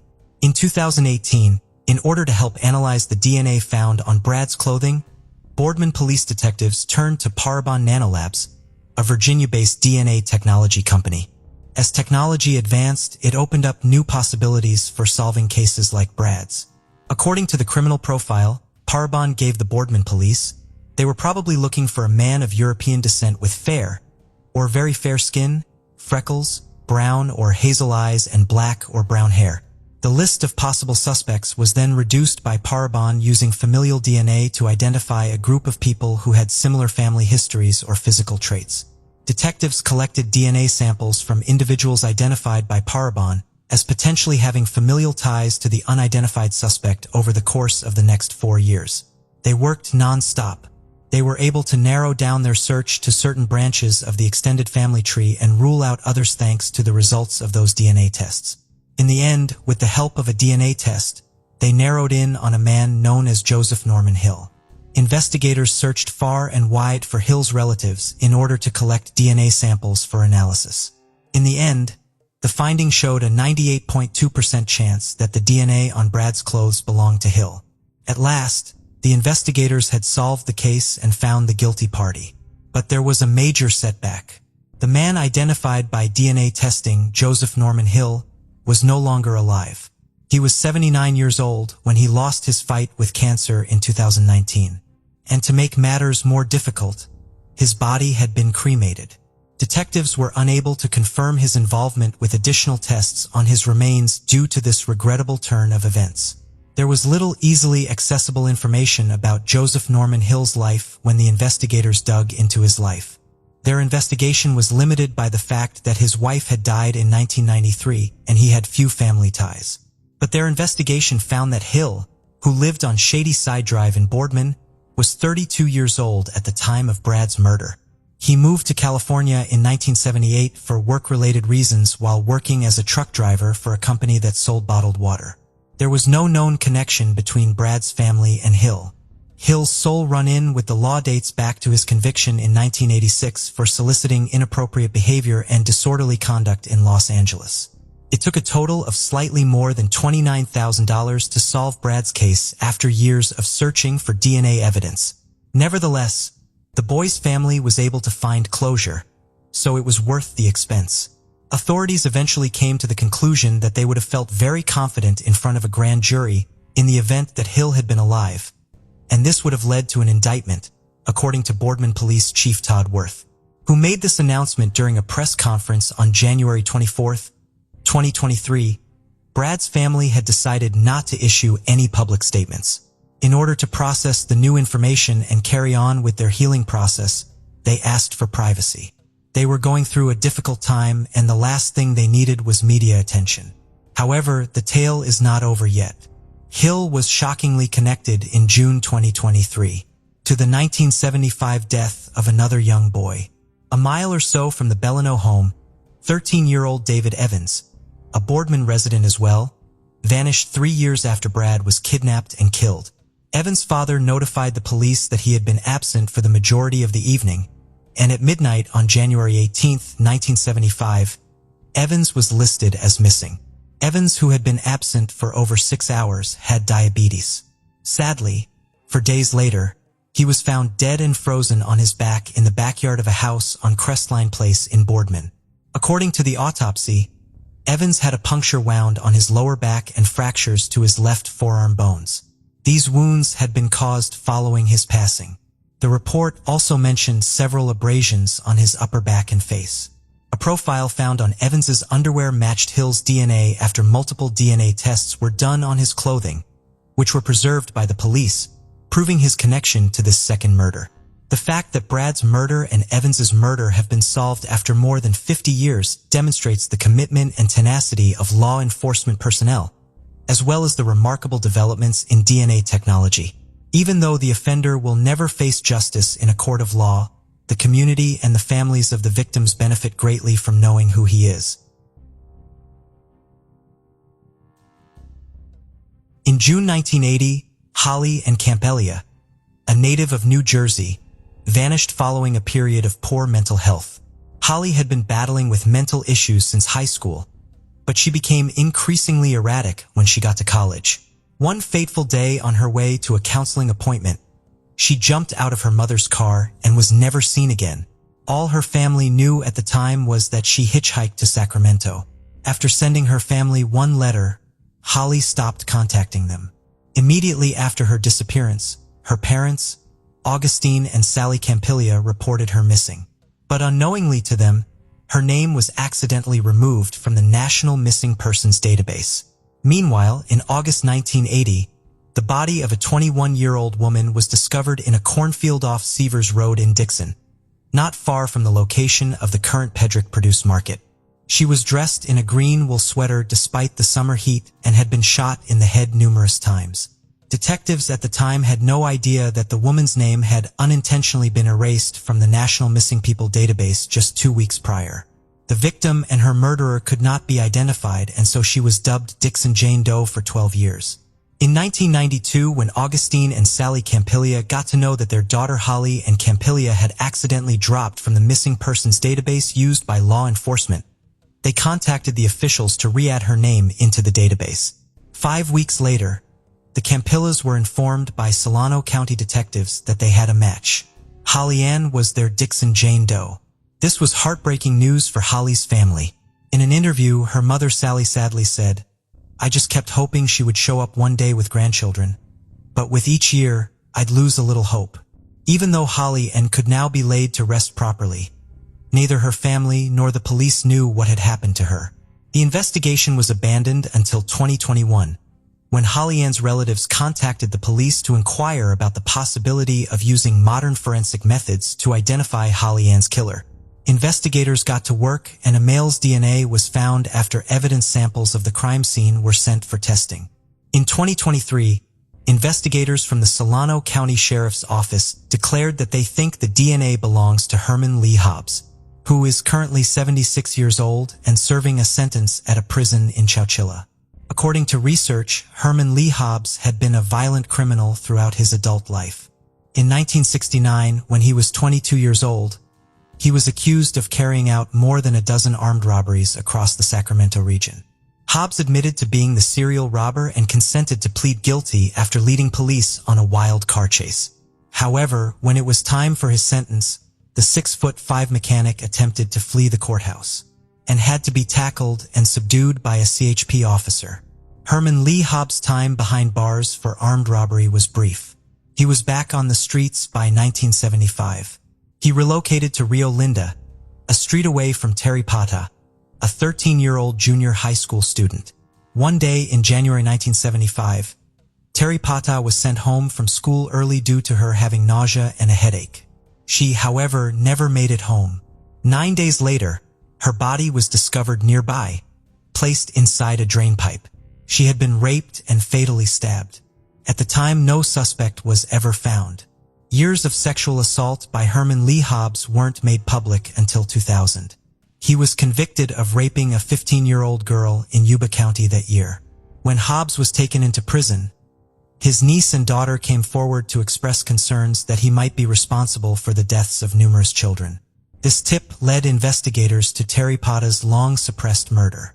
When DNA from Terry Pata's crime scene was examined, it matched Hobbs. Hobbs, who was already serving a lengthy jail sentence for rape, pled not guilty to Terry Pata's murder and was given a further 25 years to life sentence. This was just the start. That same year, some loggers discovered a woman's skull in the Yuba County foothills. Through DNA testing, the remains were identified as 29-year-old Brenda and Tucker, who vanished from her house in the area of Oroville in 1994. Hobbs was known to Brenda Tucker's loved ones. In the 1990s, he had occasionally even stayed at their home. Hobbs was accused of killing Tucker, but a court eventually dropped the charges in 2002 owing to a lack of proof. In 2023, after his DNA was a match to the DNA at Holly and Campilia's crime scene, Solano County investigators had Hobbs moved to the Justice Center Detention Facility in Fairfield. He is being charged with first-degree murder. According to the Solano County Sheriff's Office, investigators are collaborating with other organizations in Northern California to find any additional potential victims of Herman Lee Hobbs. The bodies of 16-year-old Donald Barton and 18-year-old Peter Zito were found at the Oak Hills Recreational Center in Aloha early on October 3, 1974 by a newspaper delivery man. The quiet neighborhood's residents were shaken and perplexed, finding it difficult to comprehend the act of violence that had taken place on their streets. The senseless crime sent shockwaves across the city, and for years detectives could not figure out who could have committed this. Who could have murdered these adolescent boys without cause? What might be the cause of this horrific murder? We are going to talk about a case today that went unsolved for 48 long years before justice was eventually served in 2022. Our current story takes place in Aloha, an unincorporated community in Oregon that is tucked between Beaverton and Hillsboro. Aloha provides all the amenities of thriving city, such as a post office, library, and schools despite not being incorporated. The elite Reserve Vineyards and Golf Club, renowned for its magnificent views and first-rate amenities, is the place where golfers can start their game. Beer enthusiasts can visit the 649 Tap House and Bottle Shop in the interim to sample new beers from their assortment of 20 taps featuring craft beer in Kumbuker. Rainy Day Games provides a variety of children's games, strategy games, and disc golf products. But in 1974, a senseless act of violence occurred in this sleepy community. In 1959, Donald Barton was born in the Orovan unincorporated community of Aloha. Irene Barton was the name of his mother. He used to live with his family and attended Aloha High School. Barton played hockey for his high school team and was an excellent player. Barton also had a part-time job at the popular Black Angus restaurant and worked nights at a recreation center. Born in 1957 in Aloha, Peter Zito attended Aloha High School. Zito used to play ice hockey whenever he had free time because he was also interested in the sport. Zito and Barton used to work at the recreational center at night. Although not much is known about his past, his personal life is revealed in an interview with Barbara Zito, his older sister. The people who knew him best said that he once treasured life's small pleasures. Zito was a kind little boy who loved his 1956 Oldsmobile and his 4 cats very much. Despite having left Alova High School and started working as a dishwasher, he continued to hope to finish his diploma at Portland Community College. It serves as a reminder that, despite tragedies, there are tales of common people with aspirations and passions that should not be forgotten. 2 boys, Donald Barton, then 16, and Peter Zito Jr., then 18, were working on Zito's 1956 Oldsmobile car at 2 in the morning. In the Oak Hills Recreation Center parking lot on a quiet October 3, 1974 evening. They were unaware that it would be their final night alive. While they were fiddling with the car's engine, an unidentified attacker came up to them and shot both of them, killing them instantly. The families and loved ones of these teenagers experienced a nightmare on what should have been a typical night. The following morning, an Oregonian newspaper delivery driver stumbled upon the crime scene and discovered the horror. It seemed as though time had stopped as the 2 boys lay lifeless. They had lost their youth, their dreams, and their future to the senseless violence. After seeing what he had seen at the crime scene, the newspaper delivery man called the police, trembling. Investigators and forensic specialists arrived in a matter of minutes, sirens blaring. The investigators were shocked and incredulous at the horrific scene. However, they did not waste any time in beginning the meticulous examination of the crime scene. Upon closer examination, it became evident that Donald Barton was repairing the 1956 Oldsmobile in the parking lot under the car's hood when he was brutally shot in the back of the head. It appeared as though he had been caught off guard while working on the engine, when his body was discovered slumped over the open hood of the vehicle. Peter Zito Jr., who was shot in the forehead after probably getting out of the back seat to see what had happened to Donald, was lying dead next to the Oldsmobile.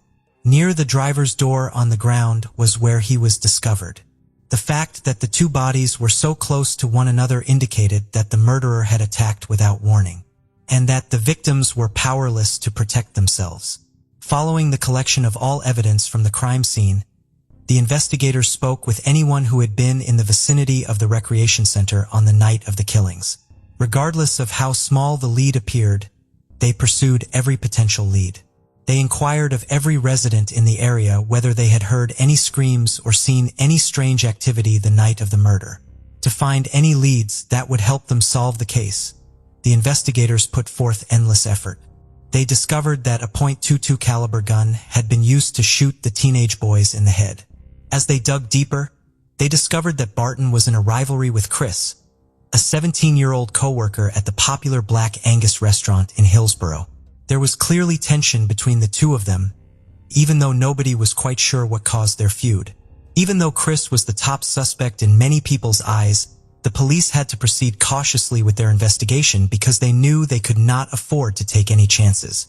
Lacking hard proof, the investigators chose to look into another suspect even though they believed Chris had a motive for the murder. A man came forward during the Oak Hill murder investigation to report that he had seen Joseph Emma Wilson being attacked at the recreation center the night of the murders. Wilson may have shot Zeta and Barton in reprisal for the assault if he thought the boys were someone else, according to investigators. When Joseph Amir Wilson, an 18-year-old student at Aloha High School, was detained and accused of killing Donald Barton and Peter Zeta Jr. brutally, the Oak Hills double murder case took an upturn. When detectives dug deeper into the case, they discovered a cache of weapons and knives at Wilson's residence. During a search of his home, more than 100 knives and a variety of guns were discovered. A loaded .38 caliber gun that was concealed beneath Wilson's pillow was one of the weapons. Wilson revealed that the weapons belonged to his late father when investigators questioned him about them. All of the guns were sent for testing while his explanation was being looked into, and it turned out that none of them matched the weapon used in the savage killings of Zito and Barton. As they attempted to solve the mystery of who was behind the horrible crime, the investigation went on. Wilson amicably denied having anything to do with the crime, but the investigators were not ready to let him go. so they carried on with their investigation. The deeper the investigators dug into the case, the more they started to doubt Wilson's guilt. Wilson's defense team made a strong case throughout the trial that he was not to blame for Barton and Zito Jr. deaths. Wilson was not directly linked to the crime, and the prosecution's case was based primarily on circumstantial evidence. Wilson was eventually freed in spite of the uncertainties and unanswered questions. Many residents of the neighborhood began to feel uneasy, wondering if the murderer was still out there, prowling around among them. Because Chris was under 18, investigators did not question him despite their initial suspicions stemming from his conflict with Barton at their place of employment, the busy Black Angus restaurant in Hillsborough.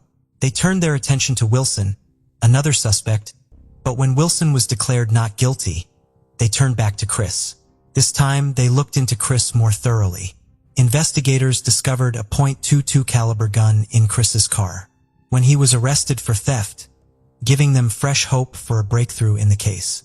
Subsequently, the firearm was sent for examination to determine whether it was the same weapon used to kill the two boys. The gun could not be identified from the bullets found at the crime scene, so even with the encouraging lead, the investigation came to a standstill. The victims' families were left without answers and without justice as the months stretched into years and the case went cold. Everyone was left wondering whether the true events of that fateful night would ever come to light because the case remained unsolved. In an effort to put an end to this unsolved case, the Washington County Sheriff's Office resolved to reopen the investigation in 2022 and rerun ballistics on the .22 caliber gun that had been used to shoot Barton and Zito, the two defenseless teenage boys. Although Chris was suspected by the detectives at the time, they were unable to connect the murder scene with the gun that Chris had in his possession. But thanks to developments in forensic science and congruent matching cell technology, it was ultimately established that the same gun was used in both killings and that it matched a 1979 murder that had been committed. Police were taken aback by the owner's identity when they investigated who owned this gun. It was none other than Chris, the teenage boy that the authorities had long since suspected.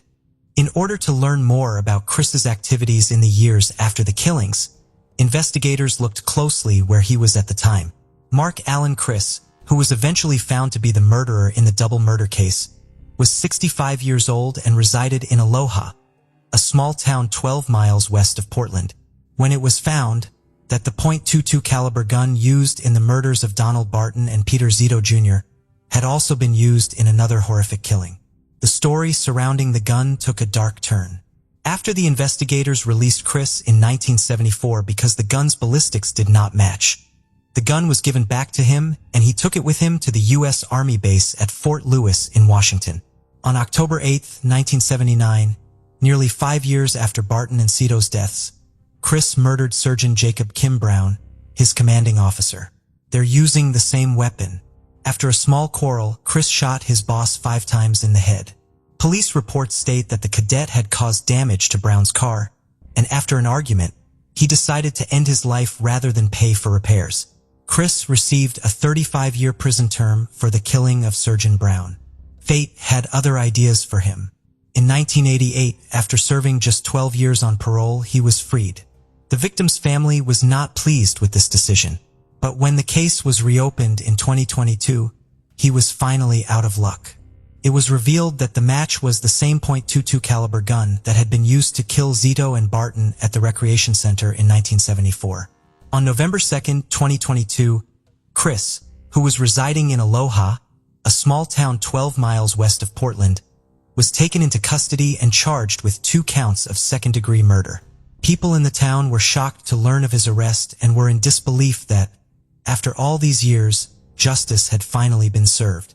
The Bureau of Alcohol, Tobacco, Firearms, and Explosives described Chris's arrest and the gun match's confirmation as of historic moment, noting that it was the oldest known match in the country to be verified. For the families of Donald Barton and Peter Zito Jr., who had to wait nearly 50 years for justice to be done, it was a momentous occasion. The reopening of this case and the suspect's apprehension were evidence of the detectives' perseverance and hard work in trying to apprehend the murderer. It also offered other families of cold case victims hope that, in spite of the length of time it might take, justice might still be served. After decades of waiting, The victims' families' unwavering commitment to securing justice for their loved ones has finally paid off. The sheriff's office wished to honor their dedication and the bravery required to persevere for such a long time. However, the sheriff's office unintentionally harmed an innocent man in their pursuit of justice. Within hours of the killings, Joseph Emil Wilson was detained and accused of the killings, but it was immediately evident that he was not guilty. Although the charges against him were withdrawn, the harm had already occurred. In the hopes that they will be able to apologize directly to Wilson's family someday, the sheriff's office formally apologized to any of Wilson's relatives for this injustice. In order to provide the victims' families with closure and justice, several agencies collaborated on the case. The ATF, the CID, the Pierce County Sheriff's Department, and the Oregon State Crime Lab were all instrumental in cracking this case. Now that the murderer has been apprehended, the sheriff's office hopes that the victim's family can finally find closure. Although the loss of a loved one never fully heals, it can be comforting to know that the guilty party has been brought to justice. Sheriff Pat Garrett approached the podium during the press conference and looked around the room before focusing on the victims' families. Knowing that they had been in pain for more than 48 years, his heart went out to them. One of the family members, Barbara Zito, the sister of Peter Zito, could not help but recall her brother as the carefree young man he used to be before his life was tragically cut short. She listened to the sheriff's words, tears threatening to well up in her eyes. There were a lot of questions raised along with a sense of relief upon learning of Chris's arrest. The victim's family knew their loved one's pain would never truly go away, even as they accepted the long overdue justice. This knowledge permeated their emotions as they left the news conference. Although it took a while to find closure, they could now finally find solace in the knowledge that the murderer was in prison. Though it is unsettling to consider that the case involving Donald Barton and Peter Zito went unresolved for more than 48 years, justice was eventually served because of the commitment and tenacity of law enforcement and forensic investigators. It serves as a reminder that the truth will always surface, regardless of how long it takes. Unknown circumstances led to the untimely death of Sylvia Quayle on August 4, 1981. Sylvia Quayle, a devoted sister and daughter, was discovered dead in her Cherry Hills Village apartment at the age of 34 with a white towel covering her face. The murderer evaded authorities for years, and even after a thorough investigation, it appeared that the case would never be resolved. Her brutal murder remained one of Colorado's most puzzling cold cases for more than 40 years. What possible reason could there be for this horrible deed? How was the case ultimately resolved by the investigators? Cherry Hills Village, a wealthy municipality in Arapahoe County, Colorado, is the setting for today's case. With a population of about 6,500, it is well known for its most expansive estates, opulent residences, and stunning natural surroundings. With its top-notch parks, schools, and recreational opportunities, the city offers its citizens a high quality of life and a strong sense of community. The Cherry Hills Country Club, which has played host to numerous important golf tournaments over the years, is also located there. This tranquil municipality is the site of a horrifying incident that happened in 1981. On September 23, 1946, Sylvia Quayle, the eldest child of William and Mary Quayle, was born in Cherry Hills Village. Sylvia had a wonderful spirit from an early age and a contagious laugh that could make anyone's day. Everyone in her community admired her lively and amiable personality. She was always willing to help those in need and had a heart of gold. Sylvia had an unwavering love for Jo Quayle, her younger sister. She was very loving and caring toward her younger sister, who she cherished. In her community, Sylvia was well known for her generosity and kindness. She was also highly respected by everyone who knew her for her unselfish willingness to help others without hesitation. Sylvia Quayle was a multi-talented woman whose ambition and optimism were apparent in every facet of her life. After graduating from Englewood High School in 1964, Sylvia decided to pursue a career in architecture and history due to her strong interest in both subjects. Sylvia's love of architecture was ingrained in her, and she counted herself lucky to have an uncle named Wesley Quayle, who was a well-known architect in the area. In an attempt to find ideas for her own projects, Sylvia would frequently spend hours poring over her uncle's numerous blueprints and designs. Sylvia was not scared to follow her dreams and passions, in spite of the social morals of the time. She paved the way for women to pursue careers in architecture by demonstrating that anything is achievable with perseverance and hard effort. Sylvia Quayle left a lasting impression on everyone she met thanks to her upbeat outlook, generosity, and unrestrained ambition.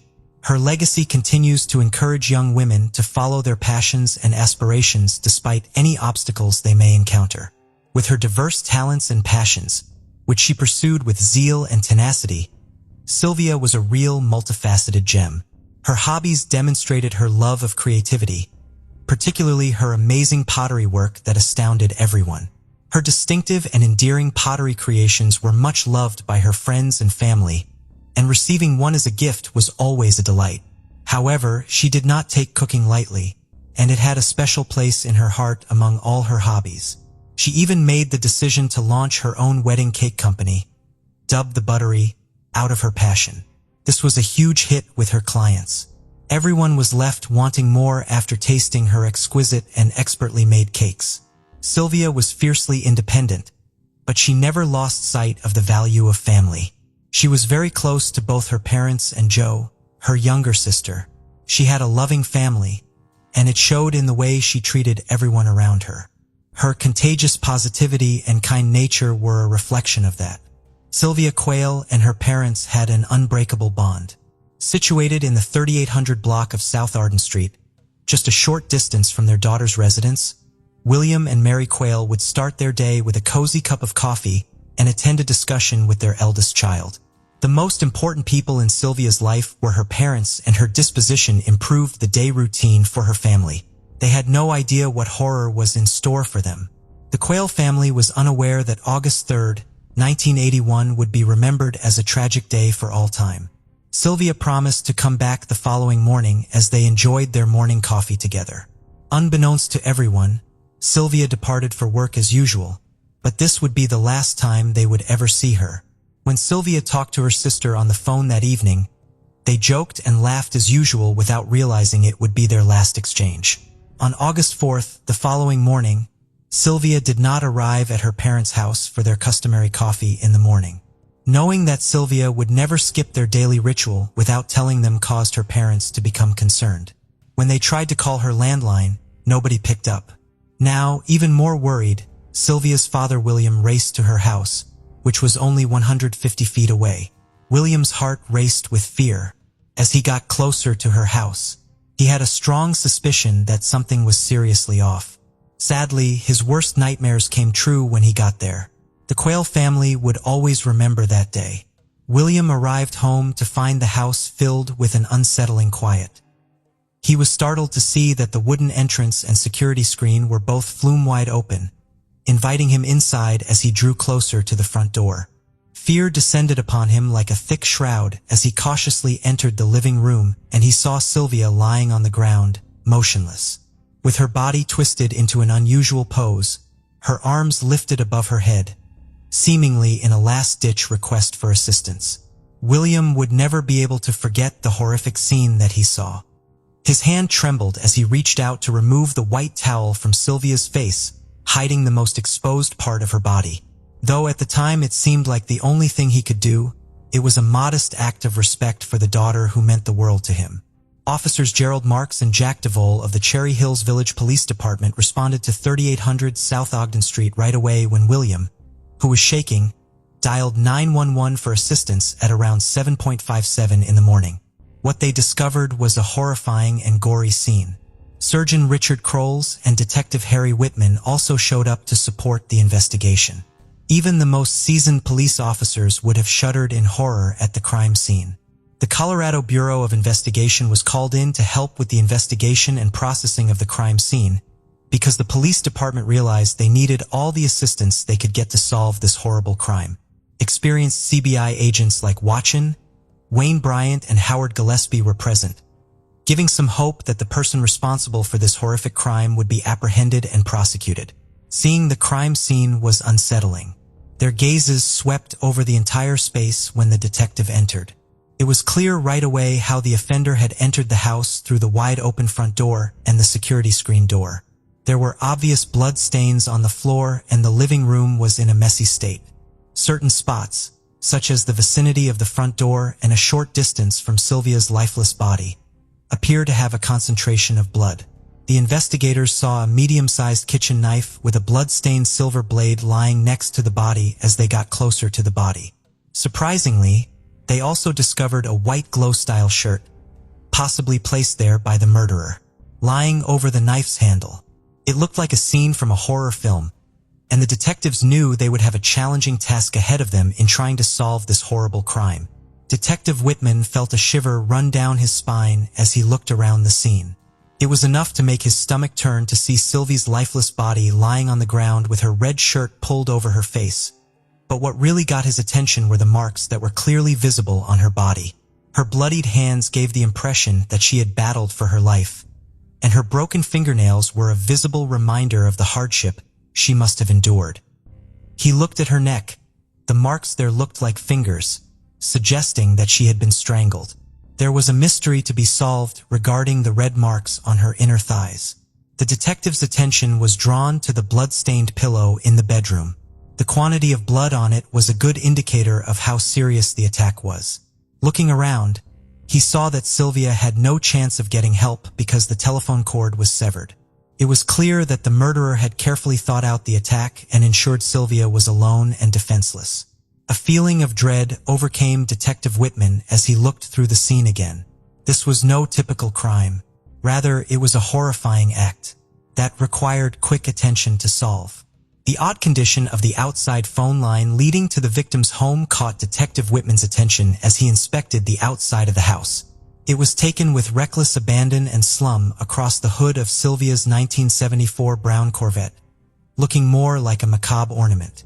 The culprit behind the sabotage, according to the investigation, was a garden hose that was hurled over the line and mercilessly pulled down, leaving behind telltale black marks.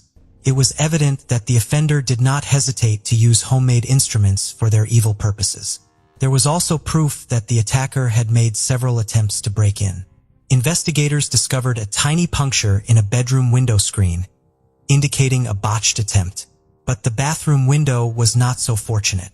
The screen vanished and was subsequently discovered 50 feet from the house, concealed among some tall weeds. The wooden frame was found to have been left unlocked, making it an easy target for the intruder. It also had a prime mark on the bottom, indicating that it had been tampered with. Sylvie Quayle's brutal murder left a horrifying trail of evidence, and her body was sent for an autopsy after the crime scene was examined. The startling truth about Sylvie's death came to light following the autopsy performed by Arapahoe County Coroner John Wood. Sylvia had been struck by a .22 caliber bullet to the head. She was stabbed 3 times in the upper back, strangled, and most likely assaulted. Dr. Wood, an experienced coroner, swabbed various parts of Sylvia's body to preserve any potential forensic evidence, including microscopic slides made from the swabs taken from inside her body.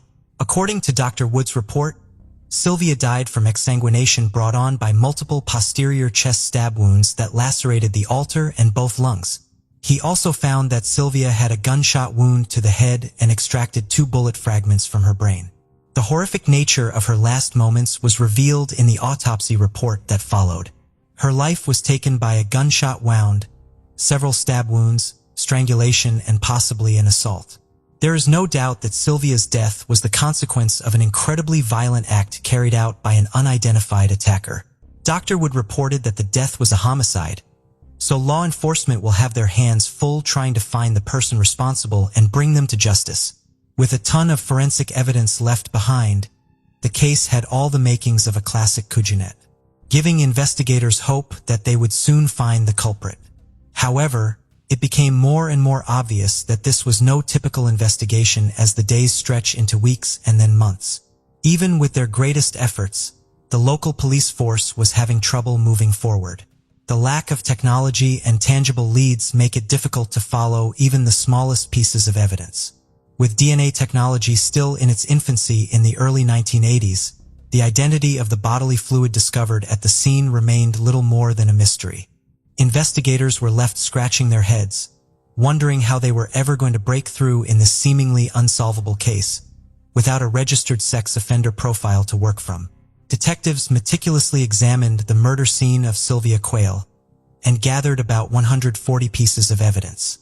Not until 2 years following the murder was a noteworthy discovery made. A different light source was employed by forensic experts in 1983 to identify any possible foreign objects on the orange area rock that had been gathered from the spot where Sylvia Quayle had died. Subsequent examination revealed the substance to be male DNA. This finding offered investigators a new avenue to pursue in their pursuit of justice, as well as an essential piece of evidence for the investigation. For years, there had been little to no advancement in the murder of Sylvia, with the case languishing in the archives. However, a ray of hope appeared on the horizon for the investigators in 1985 when Otis L. Waddell, a notorious drifter and serial killer, confessed to her murder. He gave the detective a detailed account of the trees and hedges surrounding her house, giving rise to the prospect that justice would eventually be done. However, doubts arose about Toole's confessions and those of his companion, Henry Lee Lucas. Authorities were only able to confirm a small number of the hundreds of murders that Lucas, who passed away in a Texas prison in 2001, claimed to have committed.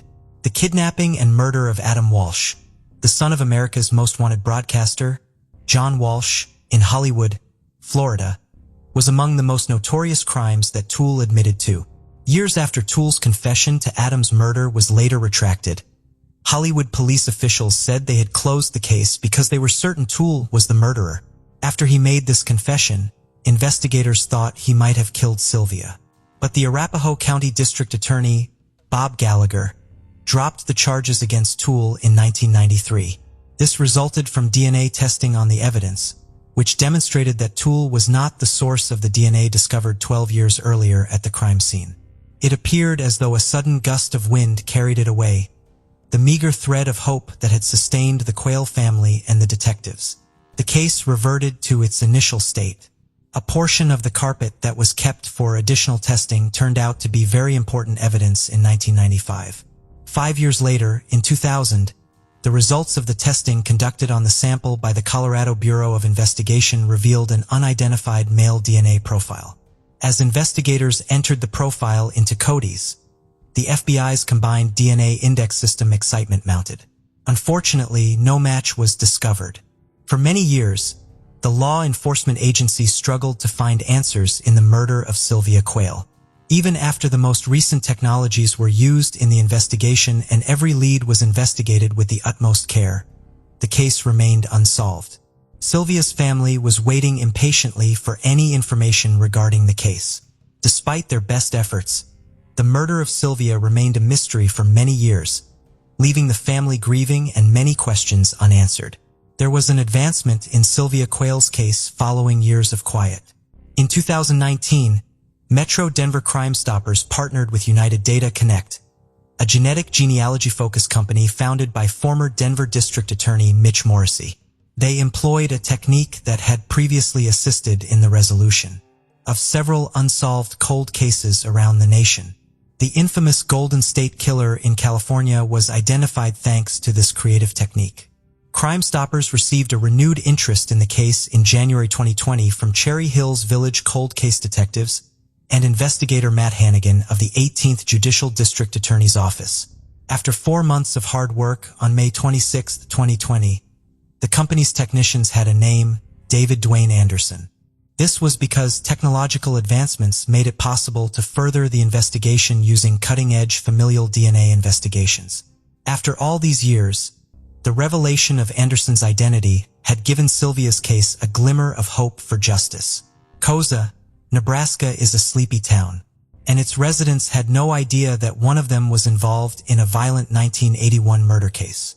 The 61-year-old David Dwayne Anderson had been living a peaceful, seemingly routine life in this tiny, mostly unpopulated town.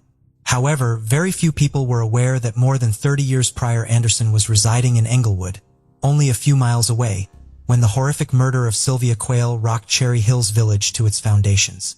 As detectives dug further into David Dwayne Anderson's past, a pattern of illegal activity became apparent. In the years after Sylvia Quayle's murder, Anderson had committed at least 8 burglaries. In a few of these, he had worn gloves to hide his fingerprints. This disclosure has only strengthened the growing body of evidence against him. Anderson had even taken off a window screen in one break-in, mimicking the actions of Sylvia's killer to gain entry to the house. The evidence was starting to come together, and Anderson's involvement in the crime appeared more plausible. If found guilty of the murder, Anderson would have received the same sentence that was in place when Sylvia was killed, a lifetime in prison with the possibility of release after 20 years. But first-degree murder convictions are currently unpardonable under state law. The argument against Anderson was growing stronger by the day, and the stakes were very high. Robert Fuller, a United Data Connect investigator, went to Cozad on January 16, 2021 without his knowledge in order to collect his DNA.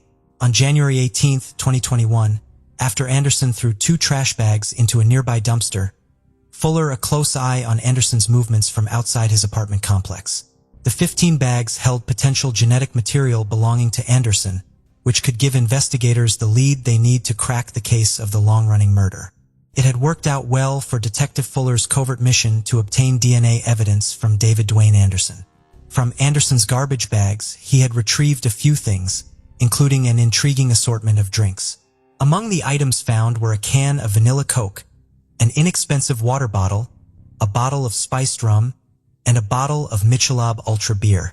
At a travel stop in Sterling, Colorado, Fuller met with an investigator and gave the evidence. Each item bagged separately for the CBI to examine further. On January 29, 2021, the Colorado Bureau of Investigation gave detectives their eagerly anticipated report following a week of investigation. According to the report, there was a match between the male DNA profile from the confiscated vanilla Coke can and the DNA found on several items gathered during Sylvia Quayle's homicide investigation. The DNA evidence was unquestionably convincing and established Anderson's link to the crime scene. Subsequent analysis of the gathered data revealed that DNA from Anderson was discovered on the crime scene rug and on swabs taken from Sylvia's corpse during her autopsy. Moreover, a swab taken from Sylvia's left breast contained Anderson's DNA as well. It was shocking to learn that Sylvia's blood and Anderson's biological fluid were mixed together in the white towel that had been found covering her face. This proved that Anderson was the one who had murdered Sylvia brutally. On February 10, 2021, in Nebraska, David Dwayne Anderson was apprehended for the murder of Sylvia Quayle after decades of hiding a deadly and sinister secret. He returned to Colorado voluntarily to answer to charges of first-degree felony murder and first-degree murder after deliberate thought. The case's prosecutors were committed to seeing Sylvia's rights upheld and making sure Anderson was made to answer for his deeds. District Attorney Grant Grosgebauer, a deputy for the 18th Judicial District, said the defendant had a dark secret that was ultimately disclosed during the trial. After so many years, the truth would finally be revealed. Anderson, the person suspected of killing Sylvia Quayle over 40 years ago, has been found guilty following a protracted and difficult legal battle. 3 months after the trial ended in a hung jury on March 25, 2022, it was retried, and on June 30th of that year, the verdict was rendered. On August 4, 2022, Anderson, who is currently 62 years old, was scheduled to be sentenced. The punishment he received would be determined by the legislation in force at the time of the murder and could include a life sentence with the possibility of release after 20 years. For the friends and family of Quayle, who have been waiting decades for justice to be done, this verdict represents the end of a torturous and protracted journey.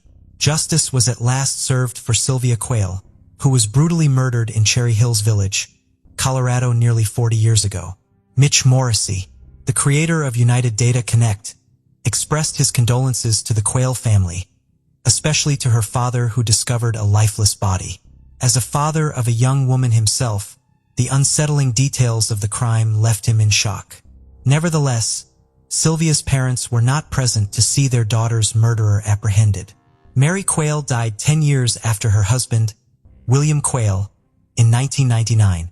Their hearts were left with an enormous void that would never be filled after losing their daughter. Sylvia's vibrant personality and her unwavering love for those she held dear were always missed by her family and friends.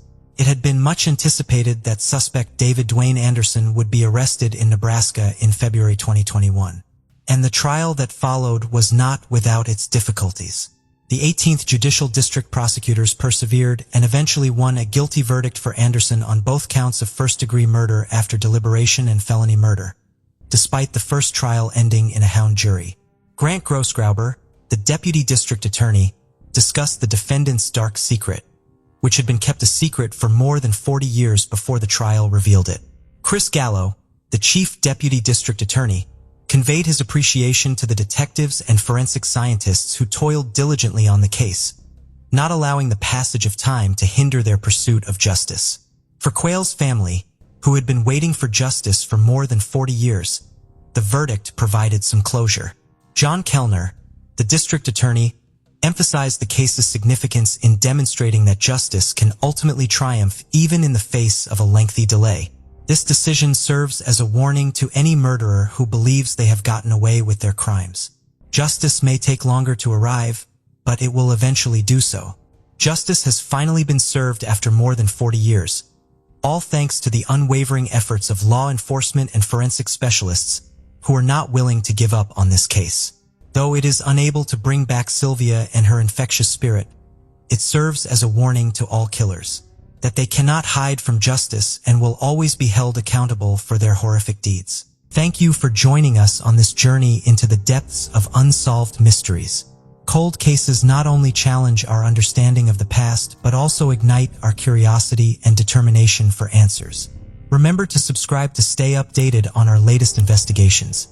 And if you have any information regarding the cases we've covered, don't hesitate to reach out. Together, we can shed light on the shadows of the past and bring closure to those who seek it. Until next time, stay vigilant, stay curious, and never stop seeking the truth.